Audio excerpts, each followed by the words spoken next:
A partir de hoje, as peças do tabuleiro político presidencial começam a ser colocadas todas sobre a mesa. Digo a partir de hoje, porque nós já sabemos que o Lula é candidato em convenção, nós já sabemos que o presidente Jair Bolsonaro é candidato em convenção, hoje, convenção do MDB, PSDB também faz a sua convenção, Ciro Gomes já fez, então nós já sabemos quem são os candidatos, né? Então, estão colocados. E aí, eu fiquei pensando uma coisa muito curiosa na minha avaliação. Pode ser que o ouvinte querido, ouvinte querida, não percebam o mesmo grau de curiosidade que eu, ou não tenham o mesmo grau de curiosidade que eu, mas o eleitor olha esses movimentos e ele reage de uma forma diferente do que reagia no passado. A gente vê, a gente percebe, olha nas pesquisas, você vê o imposto federal caiu, aí tem queda de ICMS, aí tem briga pela gasolina, aí tem Auxílio Brasil, que muda o nome do Bolsa Família, aí vem as declarações que o Lula dá, declarações do Bolsonaro, aí tem a Tebet, aí terceira via, segunda via, não havia. E nada provoca mudanças importantes nas pesquisas de intenção de voto. Por que será que o eleitor não se move? Pelo menos até o momento. Por que será que o eleitor grudou num candidato, no outro candidato, alguns pouquinhos num terceiro, alguns pouquinhos num quarto candidato, e assim ficou, né? Por que a gente não vê sobes e desces de curvas e simplesmente o que a gente escuta a Débora Alfano falar quando saem as pesquisas, e vamos ver se as próximas confirmam essa percepção, fulano variou dentro da margem de erro. Beltrano variou dentro da margem de erro. Fulano subiu dentro da margem de erro. A gente não vê nada de uma mudança, sabe? Um candidato sobe 10 pontos, outro candidato cai 10 pontos. Um dobra. Bom, claro, Simone Tebet pode até dobrar, porque se ela dobrar, ainda o dobro do que ela tem é nada. Ciro Gomes, se dobrar, ainda tem alguma coisa significativa, mas ele não dobra, ele não muda, ele fica daquele tamanho. Aliás, menor, é o menor tamanho que ele tem em campanhas anteriores. Por que as coisas ficam assim, imóveis por enquanto?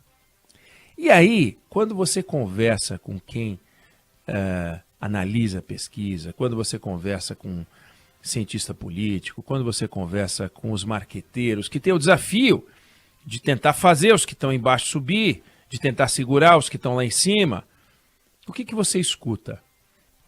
As pessoas estão mais conectadas. As pessoas já sabem aquilo que os políticos ainda querem que elas saibam, mas elas já sabem. A informação já chegou.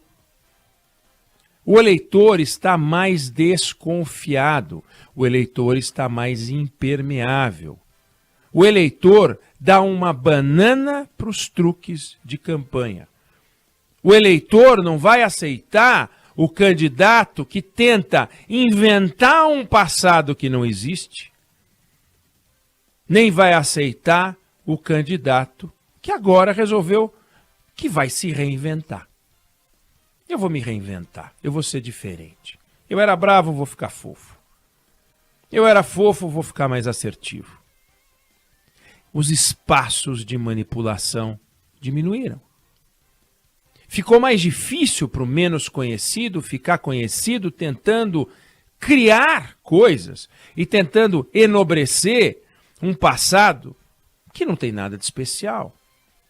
Funciona para aquele que é desconhecido e que quando apresenta o teu currículo, a gente olha e fala, puxa vida, que figura interessante, eu não sabia, porque aí eu não sabia. Agora, quando o candidato ou a candidata aparece e tenta mostrar como atributos positivos coisas que não têm a menor importância, a coisa não funciona. E aí os marqueteiros quebram a cara, porque não dá mais para aqueles truques. Vamos fazer um ambiente com um escritório, atrás uns livros, uma boa camisa azul, bem passada, e ele fingindo que escreve um papel, provavelmente um grito de independência, de repente larga a caneta, que ele nunca usou, tira o óculos, que não é nem dele, e, observando bem no fundo da câmera, lê um texto que não foi ele que fez. E fala do seu compromisso com o Brasil, do seu compromisso com o Estado. Isso não vai funcionar mais.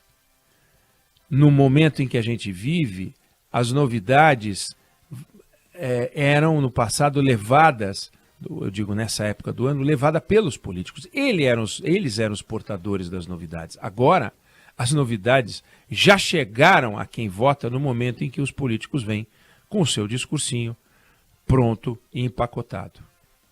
Não é à toa que a gente vê o crescimento de depoimentos de programas eleitorais nas redes sociais, por enquanto, mas em breve no horário eleitoral gratuito, que imita uma entrevista, que imita um momento em que ele se apresenta e não mais aquele sistema controlado de sempre. E isso é uma coisa muito curiosa.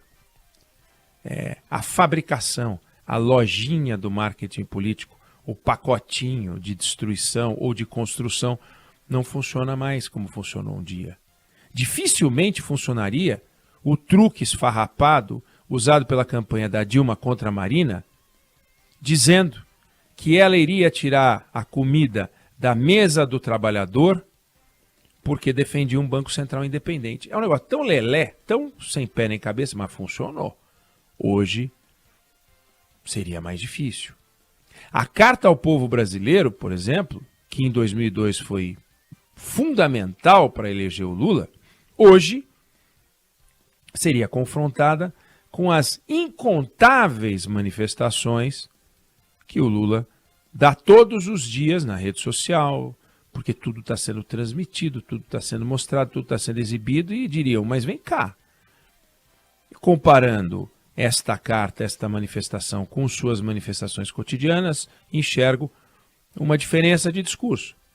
Se for um discurso diferente, não vai colar. Se for um discurso igual, é desnecessário. Então, a ferramenta da reinvenção, do reposicionamento, fica muito difícil. Claro, os candidatos têm que apresentar um programa de governo, esse programa de governo pode apresentar novidades, não que essas novidades vão mudar a percepção que o eleitor tem, mas ali cabe sim, obviamente, apresentar o que fazer, o que não fazer. Mas o que eu queria chamar a atenção é que, no momento em que a gente tem um monte de coisa acontecendo, por que esse monte de coisa acontecendo não modifica as pesquisas de forma brutal? Elas modificam ou podem modificar se aquilo que está acontecendo pertencer ao mundo real das pessoas. Aí sim. Aí sim. Então, o Auxílio Brasil foi para R$600, quer dizer, surgiu o Auxílio Brasil de R$600, que vai ser pago até o final do ano. Agora em agosto paga, em setembro paga, e no começo de outubro paga. Isso pode mudar? Pode mudar. Não há um cientista político que crave que não haverá mudanças. Há os que, como Antônio Lavareda, dizem que eleição não é gratidão, eleição é investimento. De forma que o eleitor não vai votar no Bolsonaro porque recebeu o Auxílio Brasil.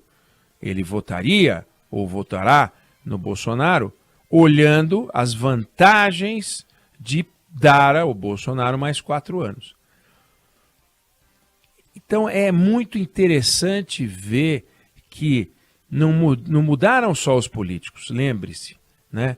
A eleição de 2018 como a eleição do Novo, a eleição de 2016, aliás, foi a primeira eleição, que foi a eleição municipal, que foi a eleição do Novo, que elegeu prefeitos novos, com um discurso diferente, pessoas que eram de fora da política.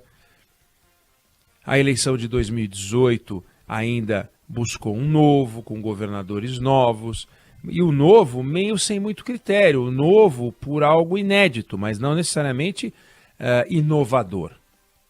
Agora, os valores mudaram. É novo, eu quero saber se é melhor. Não basta ser novo.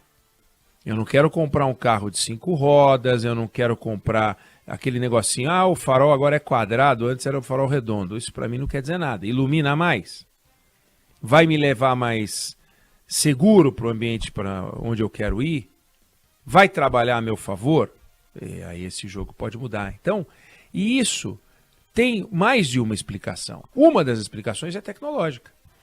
é tecnológica. Até bem pouco tempo, a única ferramenta possível para os políticos se comunicarem era o horário político, para se comunicar de forma direta, rápida.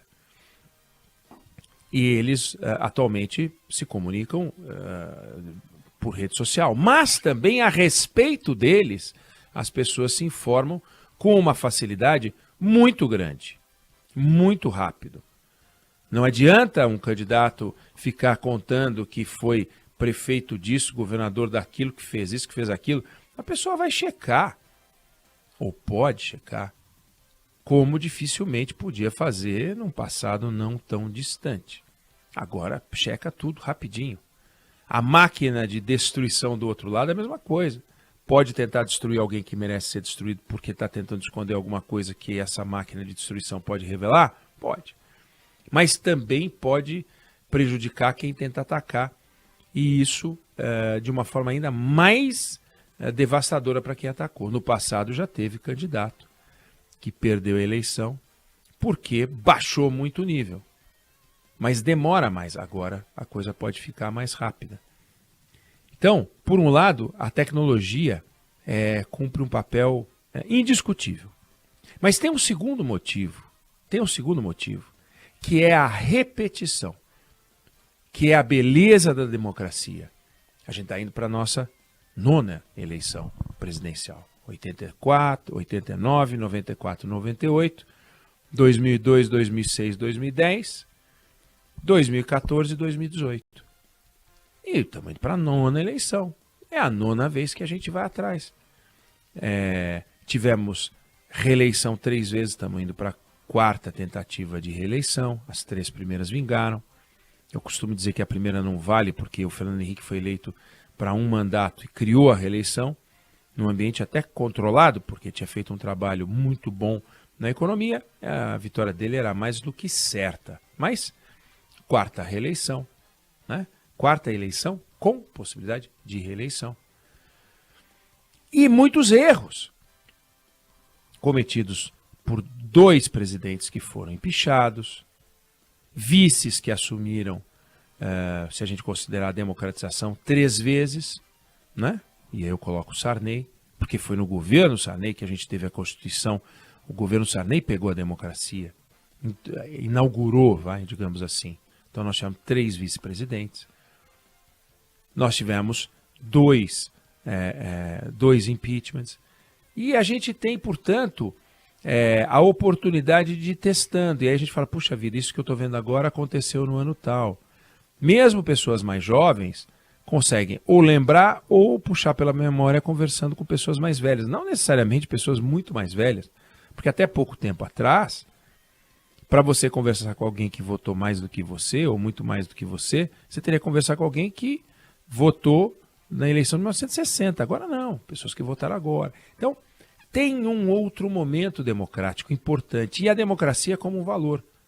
Quanta discussão a gente está fazendo sobre democracia, coisa que a gente não fazia com tanta ênfase na última eleição, até fez um pouco, na eleição anterior e nas anteriores, muito pouco, mas muito pouco, comparado ao que a gente discute hoje.